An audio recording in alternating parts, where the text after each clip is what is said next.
Hey guys, welcome to my Yugi-Joey combo deck profile. This is something really ambitious that I thought of.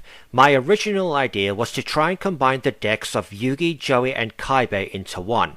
However, there are some issues with that, namely the sheer amount of cards they use throughout the series. So to try and alleviate that, I set some guidelines. First, I would only use the decks they used from Battle City to the KC Grand Championship. Second, I tried to only include cards they used more than once, meaning the cards actually have to at least touch the field or be played in some way, unless at least two of them use the same card, and avoid as many anime exclusive cards as possible. But I did change some cards into their anime versions for a bit more accuracy. This still left a crap ton to sift through, so I ultimately decided to drop the Kaiba portion and just focus on combining Yugi's and Joey's decks. When I say Yugi, I'm obviously referring to Atem. But it was still pretty much impossible to get it down to 40 cards, so this is the end result, and I'm pretty happy with it. So let's get into the deck.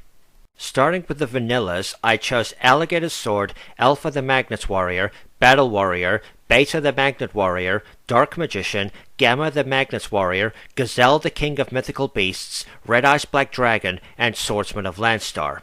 It wasn't until about the 5Ds era when vanillas lost all relevance, and I wanted to include at least some of them as several of them are pretty iconic, especially their aces. It is unfortunate that Joey only really has the two rituals for Red Eye support, but he only played them once each, so my boy unfortunately has nothing to support him in this deck. Moving to the effect monsters, I'm running Baphomet. The facts I've put in this and Gazelle makes it very clear Chimera is being used. He's typically never gonna hit the field, but you never know. Next is Big Shield Gardener. This is the defensive monster of Yugi's deck. You want a wall that needs no tributes? This is your card. Next is Buster Blader. I wanted to include him as I really like the card, and if you play this against the Atticus deck I made, it's basically an auto win. Next is everyone's favorite waifu, Dark Magician Girl. You make a post-Duelist Kingdom Yugi deck, it's pretty much criminal not to put her in. Unless you don't like the card, which is completely fair. I imagine a lot of people don't. Next is Electromagnetic Turtle, one of the very few graveyard effects cards from Duel Monsters. Your opponent tries to OTK you, you just say, nope. Next is Gearfried the Iron Knight. Now someone commented in the Was Joey about to defeat Marek video that Gearfried actually represents Joey in terms of untapped potential. I like that, and I'd say it's accurate. Next is Guilford the Lightning. Since Joey never got an Egyptian god card, I'm guessing this was his equivalent. It would definitely prove difficult to get his effects off unless you can stall your opponent, but everyone likes a challenge. Next is Goblin Attack Force, one of the early low level and high attack but with a downside monsters. These do need to be used carefully, but for emergencies, they're alright. Next is Hayabusa Knight. If you can get this out when your opponent either has low stats tokens or no monsters at all, it'll do some damage. Next is Jinzo. This card's legacy should speak for itself, easily one of Joey's most iconic cards. Next is Kuribo. I'm not using the anime version or running Multiply, so it'll mostly just be a block damage one-time hand trap. Next is Little Wingard. I do like this card's design. Attack for 1400 if your opponent's open, then switch it to defense to avoid non-piercing damage. Next is Panther Warrior. This should really only be used alongside tokens, which is how Joey used it most of the time, but it's still a good normal summon. Next is Rocket Warrior. This is great for helping your other monsters get over stronger targets. I would say it's a shame its effect is only during your battle phase, but having it be live in both battle phases would likely have been too much for that era. Next is Sangan. It didn't actually occur to me when putting this deck together to use the pre-errata version, and I will very likely change that, but it's still a relatively free search. The last effect monster is Valkyrian the Magna Warrior. I did consider adding Blackluster Soldiers since it could remove Valkyrian if it was to brick. Let me know if I should do that, even though Atem only used it in one duel post-Duelist Kingdom.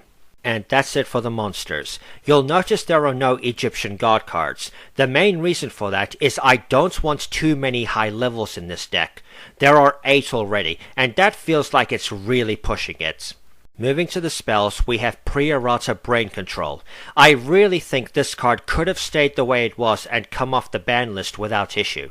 Change of Heart is objectively better, yet apparently it's not being used all that much. Next is Card Destruction. Giving your opponents the chance to ditch their hand nowadays is typically not recommended, but back then you could usually get away with it given the lack of graveyard effects. Next is Card of Sanctity. In the anime, this is the ultimate hand renewal card. In the real world, it's complete trash. If you want to play this in character decks, just make a proxy of the anime version.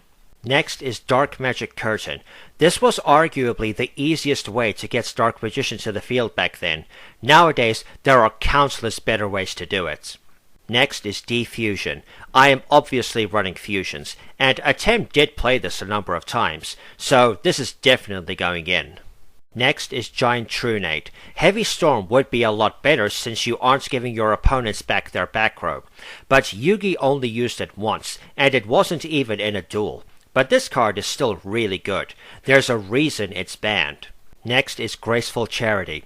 More draw power isn't exactly a bad thing, even if the discard effect wasn't always beneficial back in the day. Next is Graceful Dice. If you're playing any form of Joey deck, it's pretty much required to run some gamble cards. I'd say both forms of the 2 dice cards have their merits, but I can understand why this version of Graceful Dice was changed. Next is Magic Formula. I think this would have been fine as generic spellcaster support instead of being locked to Dark Magician and Dark Magician Girl. What do you think? Next is Monster Reborn. Staple revival card used by several characters. Pretty simple. Next is Mystical Space Typhoon. Atem did also run Dust Tornado, and I did consider running both, but I think this and Trunade are enough for back row removal. Next is Polymerization. While fusion summoning wasn't the central focus in dual monsters like Laser in GX, it was still used by quite a few characters, predominantly Atem. Next is Pot of Greed. This needs absolutely no explanation. Still to this day, no one knows what it does. Next is Roll of Fates. I do like that Yugi-Joey and Kaiba were each given their own hand renewal cards. This one is obviously the riskiest, but draw power is draw power. Next is Scapegoat. This is primarily for defense, as tokens had few uses in the Duel Monsters era. It does combo with Panther Warrior, which is often how Joey used it. Next is Swords of Revealing Light, an iconic stall card with a kick-ass activation. I dispel all your darkness with the Swords of Revealing Light!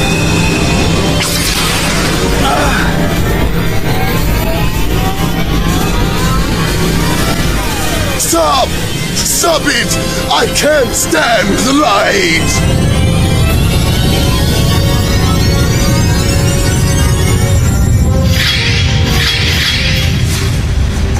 Your monsters are revealed!